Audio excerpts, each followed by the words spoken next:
Hello বন্ধুরা, আমি আবার অনেক দিন পর চলে এসেছি আজকে একটা সানডে লাঞ্চ মেনু নিয়ে। দেখতেই পাচ্ছ গরম গরম ভাত, দুপুরবেলার মেনু যেহেতু ভাত তো থাকবেই। ভাতের সাথে তারপরে ছিল ওই মুসুর ডাল সেদ্ধ। তারপরে আমার ভীষণ ফেভারিট, সেটা হচ্ছে লোটে মাছের ঝুড়ো। লোটে মাছের ঝুড়ো খেতে আমি ভীষণ ভালোবাসি। তারপরেই আছে হচ্ছে ইলিশ মাছ। বর্ষাকালে ইলিশ মাছটা খাওয়াটা ম্যান্ডেটারি।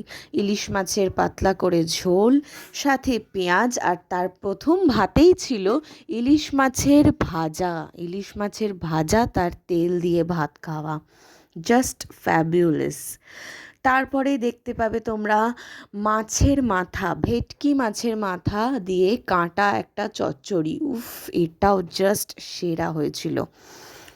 তারপরে আবার দেখে নাও, আমি ইলিশ মাছের তেলের সাথে আলু সেদ্ধ খেতে ভীষণ ভালোবাসি। তারপরে আবার অ্যাজ ইউজুয়াল ইলিশ মাছের ঝোল। মাছগুলোকে একটু দেখিয়ে দিই তোমাদেরকে, দেখে নাও, জাস্ট সেরা হয়েছিল রান্নাগুলো। বর্ষাকালের স্পেশাল মেনু বলে কথা। তারপরেই ছিল হচ্ছে পুঁটি মাছের তরকারি। টাটা।